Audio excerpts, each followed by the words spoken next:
బత్తాయి సాగులో తెలుగు రాష్ట్రాలు దేశంలోనే అగ్రస్థానంలో ఉన్నాయి. తెలంగాణలోని నల్గొండ, ఆంధ్రప్రదేశ్లోని అనంతపురం, ప్రకాశం, కడప, నెల్లూరు, పశ్చిమ గోదావరి, గుంటూరు జిల్లాల్లో ఈ తోటలు ఎక్కువగా సాగులో ఉన్నాయి.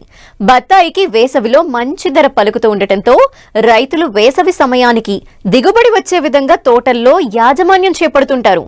ముఖ్యంగా బత్తాయి తోటలకు ఏడాదికి 2 సార్లు ఎరువుల్ని అందించాల్సి ఉంటుంది.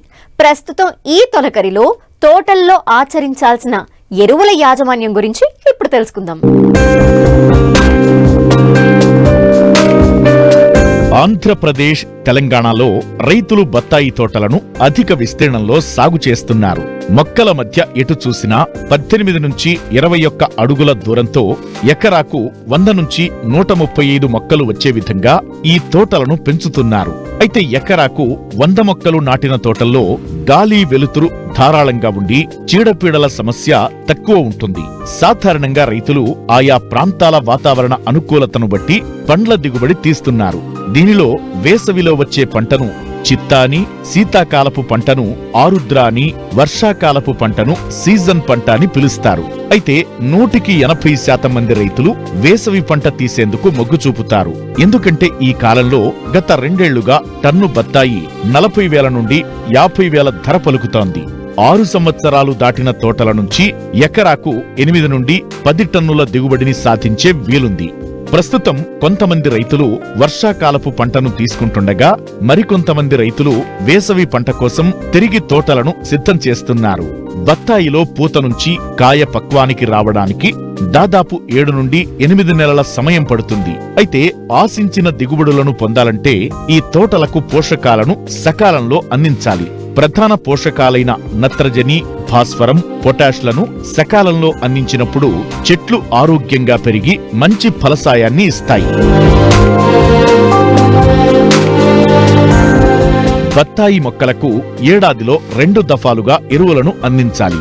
మొదటి దఫా ఎరువులు డిసెంబర్, జనవరి నెలల్లో అందించాల్సి ఉంటుంది. ప్రస్తుతం వర్షాలు పడే సమయం. ఈ సమయంలో 2వ దఫా ఎరువులను జూన్, జూలై మాసాల్లో వేసుకోవచ్చు. భాస్వరపు ఎరువును సింగిల్ సూపర్ ఫాస్ఫేట్ రూపంలోనూ, పొటాష్ ను మ్యూరేట్ ఆఫ్ పొటాష్ రూపంలోనూ 2 దఫాలుగా సమపాళ్లలో వేయాలి. అయితే చెట్ల వయసును బట్టి ఎరువులను అందించాల్సి ఉంటుంది. ముఖ్యంగా ఎరువులను అందించేటప్పుడు చాలా జాగ్రత్తలు పాటించాలి. మొక్క మొదలు దగ్గర తేమ ఎక్కువగా నిలిచి ఉంటే వేరుకుళ్ళు, బంక తెగులు ఉధృతి పెరిగే అవకాశాలు అధికంగా ఉంటాయి. కాబట్టి పాదులను డబుల్ రింగ్ పద్ధతిలో తీసుకోవాలి. చెట్టు మొదలు నుంచి 4 అడుగుల దూరంలో పాదును తీసుకోవాలి. కేవలం 15 సెంటీమీటర్ల లోతు పాదులనే తీయాలి. లేదంటే పీచు వేర్లపై ఎరువు పడి దెబ్బతినే అవకాశముంటుంది. ఎరువును వేసిన తరువాత మట్టితో కప్పాలి. ఒక్కో చెట్టుకు 100 కిలోల పశువుల ఎరువు, 100 కిలోల వేపపిండి లేదా ఆముదం పిండి లేదా గానుగ పిండిని వెయ్యాలి. అలాగే ఒక్కో చెట్టుకు యూరియా 1600 గ్రాములు, సింగిల్ సూపర్ ఫాస్ఫేట్ 2.5 కిలోలు, పొటాష్ 1 కిలో అందించాల్సి ఉంటుంది. అదే చిన్న మొక్కలైతే ప్రతి 3 నెలలకు ఒకసారి తక్కువ మోతాదులో అందించాలి. అలాగే బత్తాయి తోటలో ఎక్కువగా సూక్ష్మధాతు లోపాలు కనిపిస్తుంటాయి. చెట్లలో ఒకేసారి 2-3 సూక్ష్మ పోషకాలు లోపిస్తే చెట్లు క్షీణించే ప్రమాదముంది. చెట్లు పాలిపోయినట్లు కనిపిస్తాయి. ఇటువంటి సందర్భాల్లో రైతులు జింక్ సల్ఫేట్ 2 గ్రాములు, మాంగనీస్ సల్ఫేట్ 2 గ్రాములు, మెగ్నీషియం సల్ఫేట్ 2 గ్రాములు, ఫెర్రస్ సల్ఫేట్ 1.5 గ్రాములు, బోరాక్స్ 1.5 గ్రాములు, కొంచెం జిగురు లీటరు నీటికి చొప్పున కలిపి చెట్టు మొత్తం తడిచేలా 15 రోజుల వ్యవధితో 2 సార్లు పిచికారీ చేయాలి. ఆకుల ద్వారా ఈ పోషకాలు అంది చెట్లు త్వరగా కోలుకుంటాయి.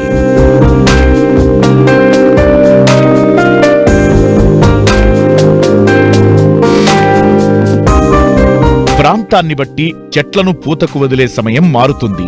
పూతకు వదిలే ముందు చెట్లను వాతావరణం బట్టి 15 నుంచి 30 రోజుల వరకు వాడుపెట్టి ఎరువులు వేసి తగినంత నీరు పెట్టాలి. సేంద్రియ ఎరువులను మరియు పచ్చిరొట్ట ఎరువును వాడటం వలన భూమిలో సత్తువ, తేమ నిల్వ ఉంచుకునే సామర్థ్యం పెరిగి చెట్లు బాగా కాపునిస్తాయి.